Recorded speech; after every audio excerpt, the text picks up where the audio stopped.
Good morning, my dear students. Hope you all are doing well. So, continuing with the last class of alternative English. So, let's start today's class. So, in the last class, we discussed the first stanza of the Daffodils by William Wordsworth. All right. So, for today, we shall continue with the second stanza.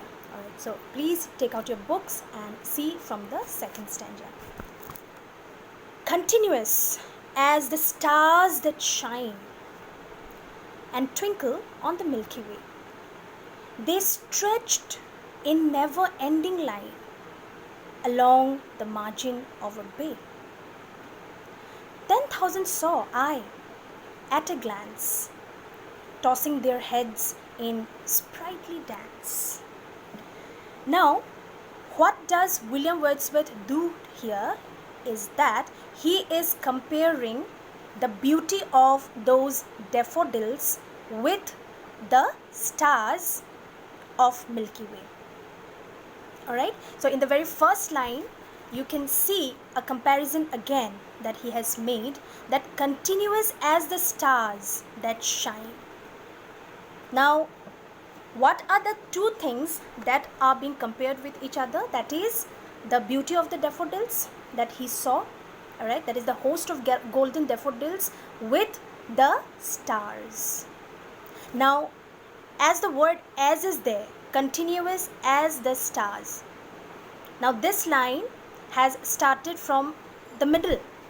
There is no subject here, all right, so we have to assume it. So, what is being compared with whom? That is the daffodils.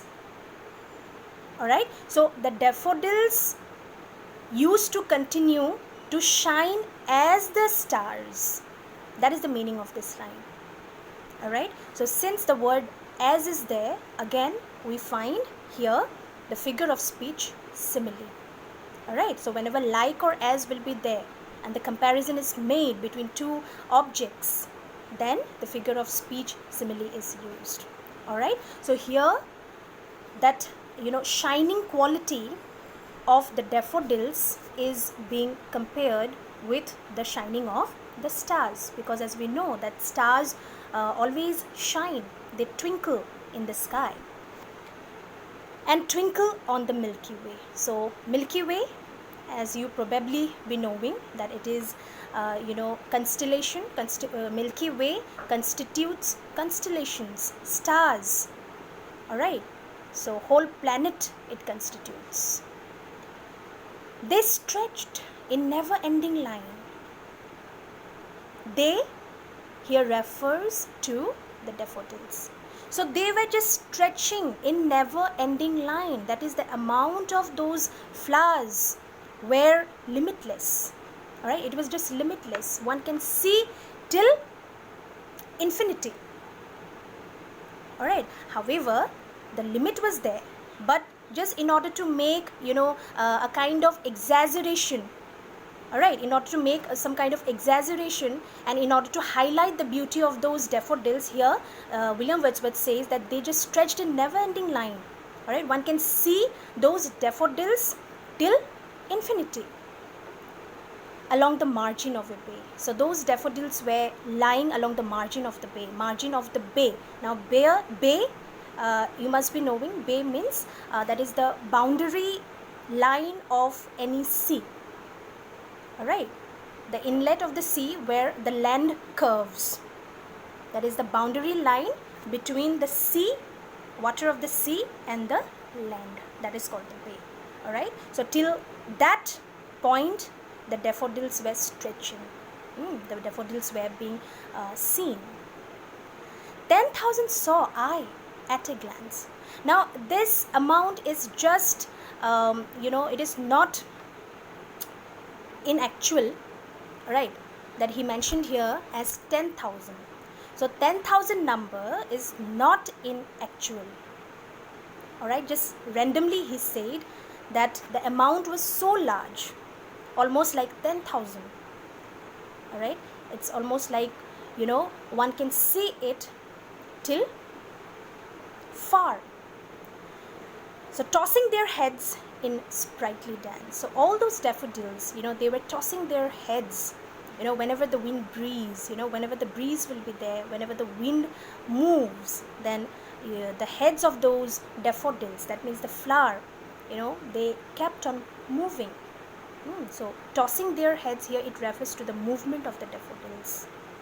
Alright, so this is about the second stanza. Now if you see here again the rhyme scheme, then you will find that shine, line. Alright, these two words are rhyming with each other. Then way, bay, again rhyming the same. Then last two lines, that is the rhyming couplet, glance, dance. Alright, glance, dance. So the last words are rhyming again. Alright, so the last two lines, they are referred to as rhyming couplet. So again the same rhyme scheme will be there as we discussed earlier. It will be A, B, C, C.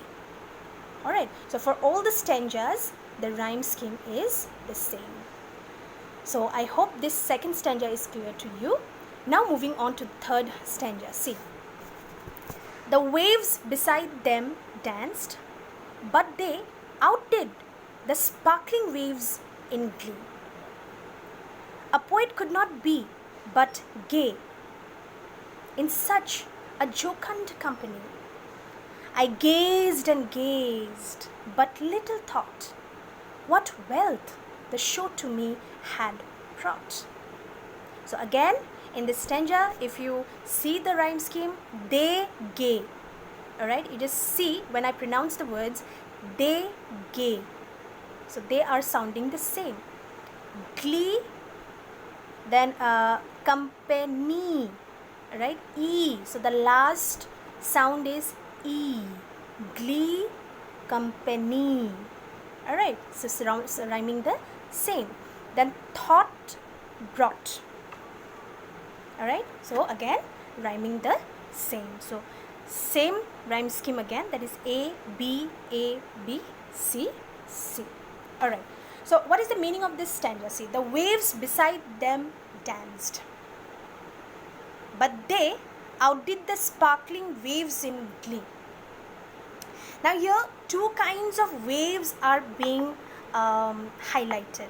That is, one is the waves of the sea, because as we knew that a lake was also there, a river was also there near the daffodils. So the waves of that river and the waves of the daffodils, so these two things are being compared with each other. Alright, so the poet says here that when we compare the waves of both these things, alright, then it is visible that the waves of those daffodils is outshining the waves of the sea. Alright, outshining means it is going superior, it is far higher than the waves of the sea. Alright, so glee. Now what do you mean by glee? That is delight, pleasure. Alright, so obviously such kind of view, such kind of scenery will automatically bring delight. It brings ecstasy, it brings pleasure in anyone's heart. Alright, so a poet could not be but gay. So after seeing such kind of scenery, after observing such kind of view, one can never be depressed, one can never be unhappy. Alright, so such kind of view always brings happiness, it always brings ecstasy in the heart and mind of any observer.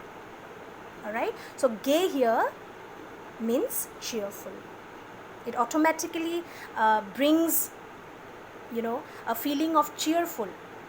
Alright, a person automatically becomes cheerful after seeing such kind of view. In such a jocund company. Now if question comes that whose company is being referred to as jocund, then it will be the company of the daffodils. Alright, jocund company means very happy company, delightful company, pleasurable company, alright, which brings happiness. I gazed and gazed. So the poet here says that he kept on looking at those daffodils, all through the time that he was there in that place. Alright, so I gazed and gazed, but little thought, and along with that, little thoughts were coming into his mind. So what wealth the show to me had brought. Alright, so that show, that is the view of the daffodils, is being referred to as the show. Alright, so that view was bringing some kind of wealth within the heart of the poet.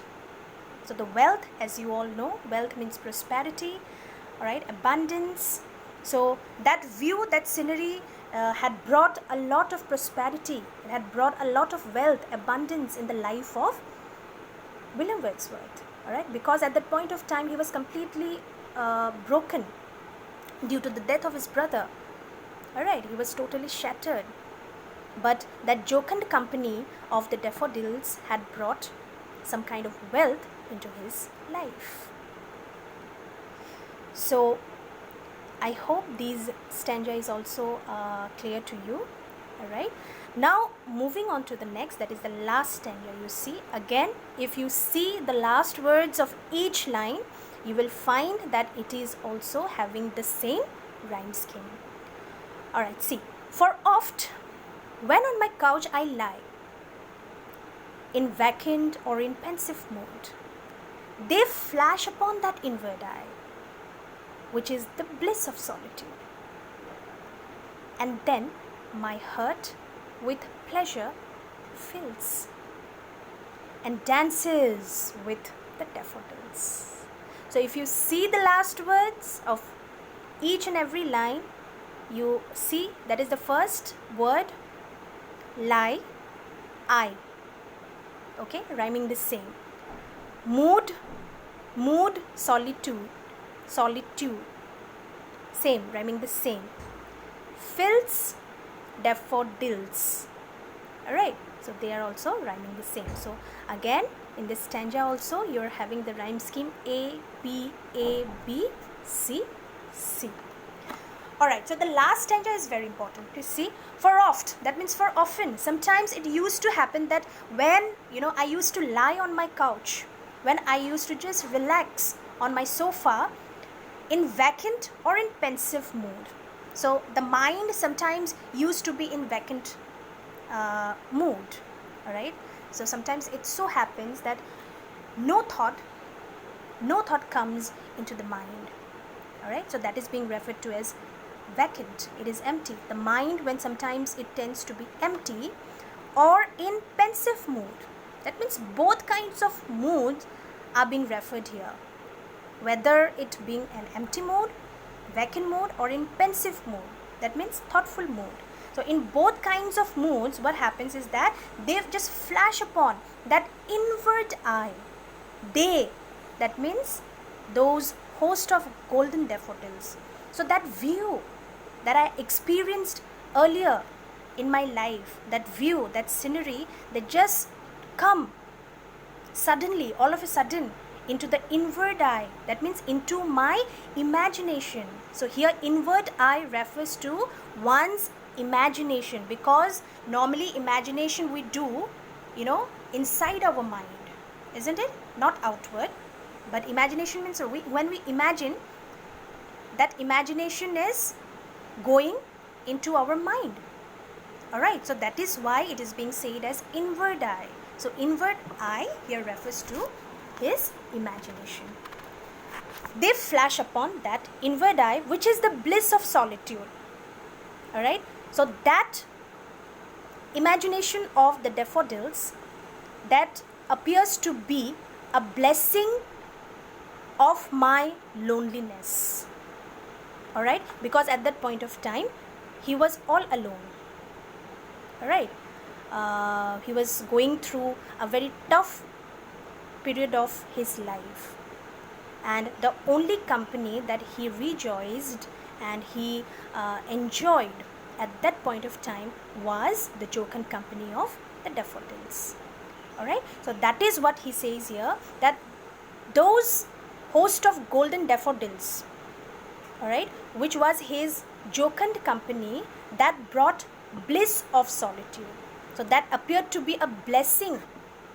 Alright, that appeared to be blessing into his life, into his lonely life.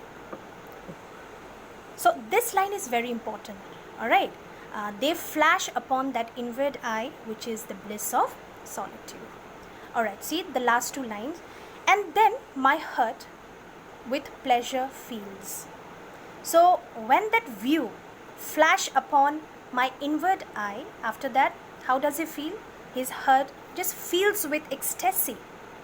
His heart fills with pleasure. His heart fills with delight. Okay, and dances with the daffodils. And then afterwards, what happens? His heart starts to dance with that view of the daffodils. Alright, so in this way, the poem ends in a very beautiful note. So I hope all these three stanzas are clear to you all. Alright, if you have got any doubt, in difficulty in understanding the lines, the explanation of the lines, please ask me in the group, or you can leave a comment down below too. Alright, so let's stop here for today's class, and in the next class what shall we do is that we shall discuss the question answers part. Alright, so after discussing the question answers, I will give you the notes. You please note it down in your copies. Alright, and whenever the school will reopen, I will check your copies. Alright, so for today let's stop here, and I hope you have a great day ahead, and see you in the next class. Thank you very much.